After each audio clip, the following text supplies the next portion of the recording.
if losing talent is bad, then the worst hasn't happened yet. We haven't hit April 1st, and on April 1st, we'll know whether or not Brandon Aiyuk has been traded. And, for all the consternation, understandably, about the talent drain that the 49ers have experienced, Brandon Aiyuk is better than anybody the 49ers have pushed off their roster this year. He's better than Malik Collins. He's better than Javon Hargrave. He's better than Mooney Ward. He's better than Dre Greenlaw. He's better than Talanoa Hufanga. He's better than Leonard Floyd. He's better than Deebo Samuel. He's better than Tabor Pepper and Aaron Banks and Jalen Moore and Elijah Mitchell. That's a lot of names. He's better than Jordan Mason. He's better than all those guys. If you believe, like I do, that it's more likely that Brandon Aiyuk is the guy that averaged 77 catches over 76 catches over 2 years, right? 75 catches the year before his big contract in 23, 78 catches, 18 yards a catch, 2,500 yards basically, and not the guy that was on pace for 57 catches last year? Same amount, actually a little more on the targets last year than the previous 2 years. Still 15 yards per reception, which if that number had maintained and the volume of catches went up, actually was going to be really impressive. This is the most valuable guy the Niners could lose in the offseason. Despite the injury, despite the fact that who knows, he'll be back maybe October, despite the fact that it's not even exactly clear what it is that he wants. Last year's offseason has left such a cloud over Brandon Aiyuk and the 49ers that it's hard to tell whether or not they could trade him. They tried last year. And I'm here to tell you, trust me if you want to, whatever, but I'm here to tell you that all of the details of all of their options and all the things that could have happened are not public information. But what is basically public information, what everyone kind of knows, is that they were ready to trade him to the Browns. And he didn't want to go to the Browns. And I thought about that again today because I saw this as I was scrolling on X, robot Dove Kleiman tweets. I saw this from Jason Aponte, suffering Yankees fan, Jason Aponte. He said, he did a very good interview with Taylor Mauser the other day, Iowa State's offensive coordinator, who's a really good young OC, and of course was Brock's OC and quarterback coach. He's a tight ends coach technically at Iowa State, but he has some interesting receiver prospects in this draft. Anyway, he talked to Taylor Mauser on his YouTube channel the other day, if you want to check that out. But he interesting thought today. He said, Brandon Aiyuk doesn't have a no trade clause, but I highly doubt he would play for Cleveland. He can't veto the trade, but he can say, I'm not showing up, and why would the Browns want to deal with that? Doesn't mean he can't be moved, but Cleveland is the least likely, in my opinion. The question is, are there more places he could go or less places he could go this year? Last year, it turned out there were no places he could go because he didn't want to sign a contract with the Patriots and he didn't want to sign a contract with the Browns. And the Steelers didn't have enough to get the deal done. Last year, the Browns had enough. They had Amari Cooper, and the Niners were going to take that deal. And the problem with last year's offseason for Brandon Aiyuk is much like the rap of today's youth, he couldn't decide what he wanted. He wanted to leave, but when shown the door, he did the look behind, kid, pack the backpack, I'm out the door, I'm leaving, I'm never coming home again. And then you open the door and he's like, well, it looks like Cleveland out there. It looks like the Patriots out there. I'm good. I'm going to stay. And then he didn't get the chance to really prove that he was all in on being back because he played 7 games. He didn't look good. He looked off. And you kind of need time together in order to repair a relationship. And so it feels like that relationship was never repaired. So the question is, what does he want now? Because as true as this is, he can say, I'm not showing up. Or I think the more likely thing is you can say, boy, this rehab might take, I don't know, but this rehab's not going well. This rehab might take all year. And you can scare the Browns off that way. It'd be interesting for a player under contract to not go to a place he's wanted from a place that would be saying, we don't want you and we don't think you're worth this money. And that impression you had of us last year where you thought we didn't think you were worth this money, now we don't think you're worth this money. But I do wonder, would Brandon Aiyuk be more likely to go to Cleveland now than he was before? If Cleveland's saying, no, we want you. Now, I don't blame him.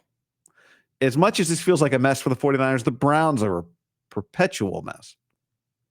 And maybe they'll have a rookie quarterback, and maybe they won't, and who knows what the hell's going to happen. But I wouldn't blame him. But the reality is he just doesn't get quite as much say as he did last year. But diva activities can scare the Browns off. Now, last year's divas activities, if the Browns are still interested, didn't scare them off. Why? Because the Browns are an analytical organization, and they are more interested. And it's not bad. I mean, but when you have an analytical GM, I think that person, not always, but maybe is a little less likely to get caught up in some of the personality BS and just go, no, if we can get this guy for 50 cents on the dollar, then it's a good addition. And I'd not thought about this part of the Aiyuk offseason, like, would Brandon? Because it's what he did last year. To Jason, this is exactly what Aiyuk did last year. Said, I want to trade. The Niners arranged some trades, a specific trade with the Browns, and then he made it impossible to trade him. So he could do it again. And you know what? My point here, it might actually save the 49ers from themselves. Is it good business to trade Brandon Aiyuk? It may be. But just understand, if you've been mad, upset, scared, because you're like, where's all the talent going? This would be the most significant subtraction of talent that the 49ers have had yet, and probably would have all offseason. He's got more of an upside at this point of his career, certainly, than Deebo Samuel has. He's got more of an upside than really anybody that the 49ers. I mean, Dre Greenlaw at his peak, you could argue was more valuable. You could argue that. That's fine. But he's not at his peak anymore, in all likelihood. And if Dre Greenlaw, as much as the Niners wanted him back, in that situation's like, guys, if you want him back, just pay him to come back, especially when he's like a heart and soul type guy. But anyway, if he hadn't gotten hurt upon returning last year, maybe he would be back. I actually kind of think he would be back if he hadn't been hurt upon his return. And we'll see. That story's not yet written. It might be that you dodge a bullet there. Maybe he plays the next 2 years healthy and you didn't dodge a bullet, but maybe he doesn't and you did. So that's why I don't get all bent out of shape over Dre Greenlaw, because I do. To me, letting Dre Greenlaw go is not crazy. What's crazy is wanting him and then nickel and diming him and then trying to get him to stay at the end. Like, that's the part that feels like it, lacked a plan.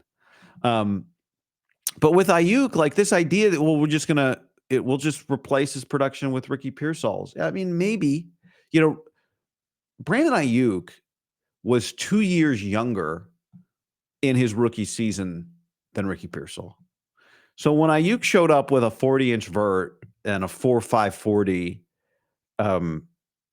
he was still growing. Less so probably than Ricky Pearsall. Shows up with a faster 40 at 4.1.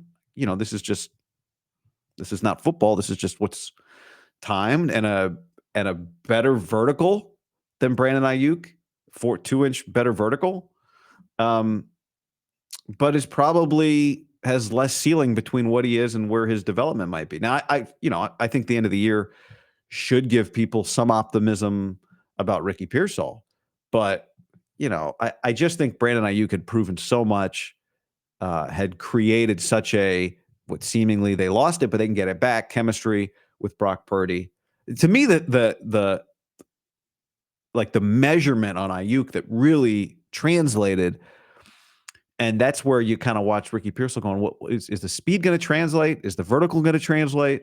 The arm length on Brandon Aiyuk translated. Like, for a guy 6 feet tall, 33.5-inch arms, his catch radius was, when you watch me, that was a big catch radius. And that was one thing that stood out to me last year in camp. In camp. Be like, oh, well, what about what happened in the preseason? What in camp? I didn't think Ricky Pearsall's catch radius was as big as maybe we thought it was in college based on some of the highlight reel catches. And then it turned out by the end of the year, he made some highlight reel catches. So that's not, we'll see.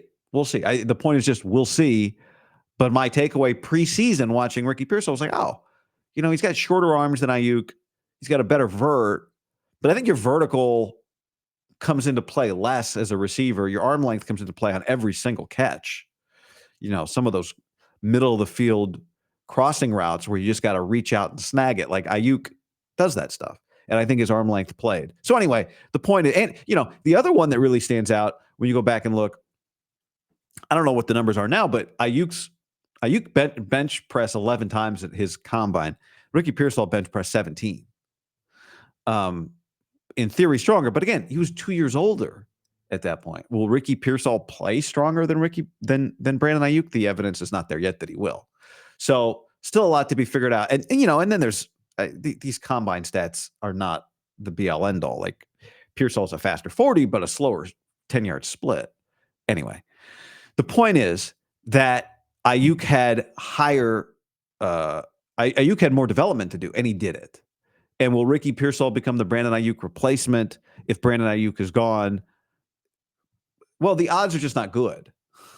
The odds are fine that maybe, we'll see. I don't know what the odds are that he'll be a good contributing player. I'm optimistic. I know I probably don't sound optimistic, but I'm optimistic.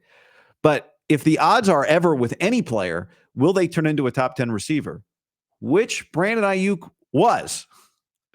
The odds are always stacked against player X in that scenario. And what you have right now is a top. I know it doesn't feel like it, but I think the odds are good. Like, put it this way, what do you think? It's a sincere question. I just thought of it, so I'll answer it. Who has a better chance of being a top 10 receiver by the end of 2025? Brandon Aiyuk off an injury or Ricky Pearsall? My answer is Brandon Aiyuk. Why? Because he's been one. And this is not an Achilles injury. Certainly by 26.